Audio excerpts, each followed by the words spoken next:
Hey guys, recently আমি গিয়েছিলাম এই ক্রুজটা এক্সপ্লোর করতে।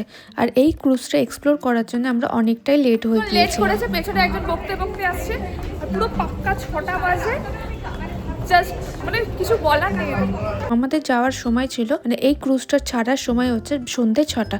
পাক্কা 6টার সময় আমরা পৌঁছেছিলাম। আর আমার দাদা উঠবির জন্য আমাদের অনেকটাই লেট হয়ে গিয়েছিল, তাই আমরা যথারীতি দৌড়ে দৌড়ে এই ক্রুজটা ধরেছিলাম।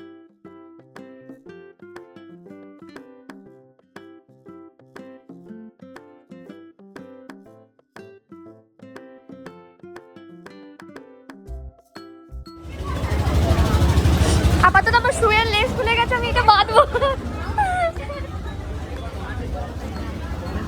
এই যে কিছু বলবি তোরা? হ্যাঁ হ্যাঁ, আমি সারা রাস্তা ভাবছিলাম, আমাকে খুব বলা হয়েছিল, আমি ভাবছি এই স্টোরি মিস হয়ে গেল, মানে খারাপটা লাগবে।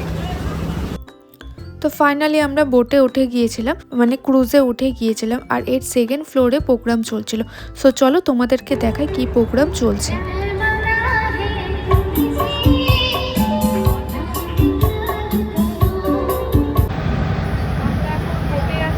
আর আমাদের সামনে হচ্ছে হাওড়া ব্রিজ দেখা যাচ্ছে। কালারটা তুই কি খাওয়াবি? তুই আজকে আমাকে নিয়ে এসেছিস। আর এখানে তোমরা দেখতেই পারছো যে স্ন্যাক্সের মধ্যে অনেক কিছুই আইটেম ছিল। আর এখানকার কস্টিং একটু বেশি ছিল। ওইখান থেকে আমরা স্ন্যাক্স নিয়ে নিয়েছিলাম মাছের চপ,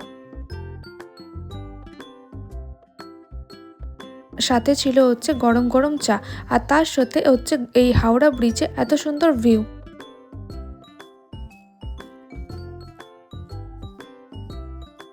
এবার চলো তোমাদেরকে বলে দিই এই বোটের এই ক্রুজের কিছু ডিটেলস। এটা হচ্ছে প্রত্যেক দিন সন্ধ্যে 6টার সময় মিলেনিয়াম পার্ক থেকে এই ক্রুজটা ছাড়ে। গঙ্গার ধারে অনেক কটা ঘাট কভার করে। এখানে তোমরা দেখতেই পারছো যে প্রিন্সেপ ঘাটে যে ব্রিজটা আছে, ওই ব্রিজটা এখান থেকে দেখা যাচ্ছে।